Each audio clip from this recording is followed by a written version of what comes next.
Hey guys, hope everyone is having a wonderful night. I am Leo Lion Brandon Johnson, and I'm so excited to share with you all information on starting a campus club and my campus club experience in general. I had the honor last year of serving as council chairperson for Multiple District 12. I'm 26 years old, so I'm a little young. I do have a great experience with campus clubs, though, because back in 2013, I had the honor of serving as a charter club campus president. Now, I had a little bit of Lions Club experience before then, but at kind of the leadership realm, this was the first time I'd really dipped my toes in the water. And this was October 28th, I do believe was the date, in 2013. We chartered with about 25 campus club members of all different backgrounds and ways of life. One thing that's really cool is most of these individuals have gone on to remain Lions or support Lions in different ways. And if you're considering kind of investing in a campus club, hopefully this few minutes that we're going to share together will give you a little bit about the ups, the downs, the how-tos, and the why you shoulds. So why in the world do we really need a campus club? You will hear a lot of the old curmudgeon, typically past district governors, sorry to call you guys out, but say, yeah, we've tried a campus club, it doesn't work, it failed, we put a couple years into it, and that was the end of it. Here's a really scary fact. We are going to have to bring younger members in our association. The average age of a member in the United States is 60. My grandparents are in their 60s. So most of our members are my grandparents. We need new younger people to come up with new and innovative service projects. One of my favorite new and innovative projects we did at East Tennessee State University, our campus club, was come up with a project or participate in a project. We weren't really the ones that initially thought of it, called Walk a Mile in Her Shoes. And it was a project that tasked young men, particularly, to put on women's high heels shoes and walk a mile around campus with signs that shared statistics and facts against sexual assaults on campus. And that is a very taboo subject that needs to be talked about, and that we found a need and felt a need that needed to be addressed in our community. That's a project that's still going on. We need this to train more leaders. At one point, many district positions in our district were held by campus club members.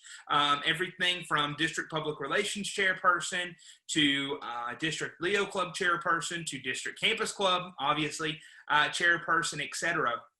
We have to start training more leaders. How often in our clubs have we seen that same member maybe be treasurer for several years, or maybe be secretary for several years? Unfortunately, these people stay in these positions for year after year after year, and we have to be prepared to train these new leaders. And when we bring new members in, it gives us more opportunities for service. Lions Clubs International put out a statistic a few years ago that for every one member that we bring in that stays a member for a full year, they help 50 others. That means if we bring in 10 new people into a campus club, that's 500 more people in our community that are being helped than before. Keep multiplying that out, extrapolate that data, and you can see on average how much people are helping and serving their communities. We also have to be prepared for the future of our association. At just a little over 100 years old, I can't imagine what the conversations must have been like for recruiting new members 20, 30, 80 years ago. We have to be really concerned about where our future is going, especially in the world that we're currently living in. If we don't bring in new blood to replace the members that are phasing out for one reason or another, we're going to have some big concerns. Also, membership bonuses. There are very few districts throughout the United States, or really throughout the world, that can say, yeah, we have plenty of members, we don't need any more. Adding a campus club can be a real boom to your membership. In fact, when I was district governor a few years ago, we added the Knoxville campus club at the University of Tennessee, Knoxville, chartered with roughly 30 members, and that helped us actually grow for a year, which I was so proud of. So let's talk about a little bit of the benefits to not Lions necessarily, but to the students who may join those campus clubs and to the universities that may host them. For students, there's opportunity to volunteer in campuses in their campus, local, and global community. Very few organizations or associations can say, listen, if you join Lions, there's going to be an opportunity to serve people right here on your campus. There's going to be an opportunity to serve people locally, and there's going to be an opportunity to serve individuals globally. We can offer that kind of well-rounded family of service for our members. Also, they're joining the world's largest service organization. Young people that are looking for opportunities to grow and to network and to build that resume, we want to be there for them. We want to say, hey, listen, we provide the world's best service with the best membership, and along the way, you're going to get some of the best leadership development that anywhere has to offer. This is why you should join us versus competitive organizations. Leadership training, strengthening business and management skills. I, as a 26-year-old young professional, being able to add to my resume that I have served as council chairperson and helped to work with more than 250 clubs throughout the state of Tennessee and more than 5,000 members, that shows a young person being invested, especially for potential managerial jobs, and really strengthens my skills personally.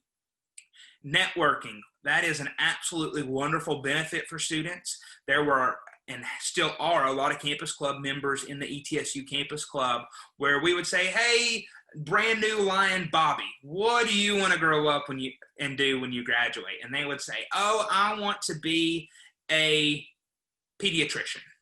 And all of a sudden, we can kind of look through our membership roster and find that maybe in our district or an adjacent district, we had a Lion who's a pediatrician. And we were able to connect those two individuals, let them network, a mentor-mentee relationship, and help a lot of folks out in their career. Resume building and transfership of membership. Being able to transfer, saying, hey, listen, you could join this organization on campus, but if you join Lions, you're going to be able to transition from that club to a club back in your home community or wherever you ended up working, etc. So, personal story, I was a member of the East Tennessee State University Campus Club, but I worked for 6 months in Washington, D.C. While there, I became an affiliate member of a club that I still stay up to date with most of the time and find out what they're doing and how they're doing. But I was able to show right up in a brand new community where I knew nothing and knew no one and automatically have a family. After I graduated from university and moved back to the community that I now live and work in, I joined the Lions Club here again and transferred my membership. But what are some of the benefits to the universities? Most universities, so I went to a school of 15,000 students, which is not a very large university. I would call it kind of small to mid-size. At our university alone, there were over 200 registered student organizations. So you can think with that many organizations, how much competition there is. Being able to say, listen, having Lions recognized at your campus is going to help build community relations. We are supported by Lions Clubs International and have an extensive volunteer network. We have a lot of recognition along your alumni, which is always a great thing. And along the way, we can kind of help bolster community service on campus and in this community. And when the community sees students out working in the community and growing, that always leads to great relations. So what are some kind of the steps that I would recommend?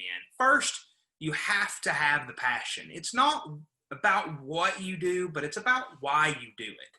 So if you're going out and you are saying, yeah, we're just recruiting today because we need to hit 20 more members to make our district governor's numbers for the year, and nobody's going to join. But if you go out and you're working with people and you know from the start that, hey, I am joining because every single member that joins this campus club statistically is going to help 50 more people in this community. And at the end of the day, I want to see 500, 1,000, 5,000 more people helped in our community than before. That's the kind of passion that you have to have, in my opinion, to charter a campus club. Figure out the finances. I think that is the second most important step after you found the passion to do it. Make sure that the supporting club or the district can support this new club financially. Now, I'm not advocating to write them a big fat check out of your pocket every single year, or even for your district or club to write them a check. But there are going to be students that need help. There are going to be students that simply can't afford the membership dues, even at the reduced amount, because students are broke. A lot of students are having trouble making ends meet and paying for bills, but they want to give back. So you need to make sure that there's some opportunity. Talk to your district leadership. Say, hey, can we waive dues for district and multiple district for campus clubs? Can we maybe provide from our club a leadership grant to send these students to USA Canada Forum? Or can we sponsor their vests every year? Or can we do something to kind of help them financially? If you want them to serve, you're going to have to help them and partner with them. And I'll say for the ETSU Club, if it wasn't for the local Johnson City Lions Club helping us financially in several different ways, there is no way we would have ever been able to be successful as a club. Here's a little bit about the due structure. This is something that I would recommend whoever's working on chartering the club kind of gets familiar with.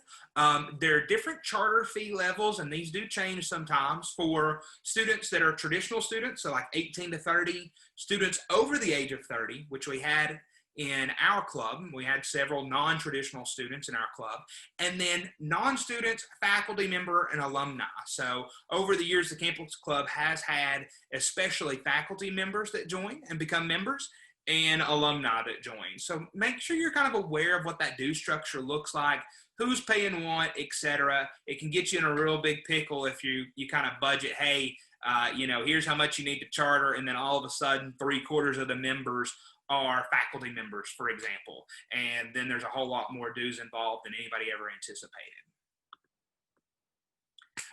One of the things you're going to have to do is you're going to have to approach the school. Every single school across the United States has slightly different regulations on new club formation. So where I went, there was an orientation, there was paperwork, you had to provide them with different statements, you had to provide them with a copy of your constitution and bylaws, you had to do all of this kind of work to form a club. So make sure you kind of meet with the club. There's typically an office of student affairs that can kind of point you in the right way. And then one way to really get your foot in the door, look for Lions who have a connection to the university. So we happened at East Tennessee State to have several people on the alumni board of directors, which is really important for a university, that were Lions. And so when we were able to go in and met some resistance in chartering initially and then said, yeah, listen, Lion Bobby Smith, donated $2 million to the school last year, and he's really passionate about seeing this club chartered. We were kind of able to open some doors that way. So look for people who are already Lions and have connections. You might be shocked. Maybe one of your current Lions brothers is a faculty member, or maybe one of the Lions Club's members' kids or parents or siblings or whatever is a staff member and just so happens to work in the new club development office at the university, or in disability affairs at the university, or something like that. And again, look for alumni. Say, hey, we're looking at chartering at Ole Miss. How many Lions do we have that are alumni, and what kind of connections do you still have to the university? Recruiting an advisor can be one of the most difficult spots, because every university that I know of is going to require you to have a faculty advisor. That faculty advisor has changed for our campus club over the years. It shifted several times. Sometimes the faculty advisor was active and even an officer of the club. So we had a faculty advisor that wanted to be treasurer for several years, which was super great. And then we had faculty advisors who said, hey, come see me every 2 months. I'll sign whatever paperwork and have fun. So it kind of changes quite a bit. One outlet, almost every university has some kind of disability affairs, disability services, that is an office within the university that is working to connect people. And it's working to connect the target population that Lions Club typically serves, blind, visually impaired individuals, etc., and help them on campus. Well, when they hear that there's a club starting to form that is not only going to help those members, but be prepared to work with them and encourage them and open them a kind of safe space of a club, in my experience, they're going to be all over learning how they can help more.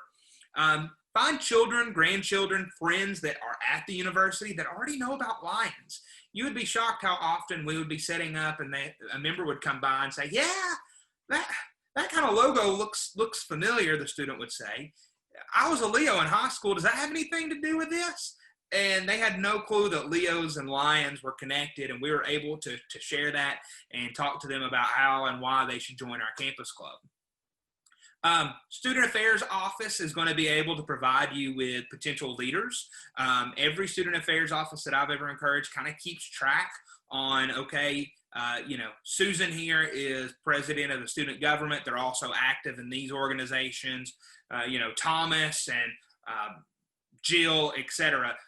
These are kind of our top pool of leaders. Every Student Affairs Office is going to know that. So you might ask for some recommendations. Hey, I'm looking for an up-and-coming leader on campus that may be excited and passionate about helping others and want to talk with the Lions Club about maybe helping us charter this.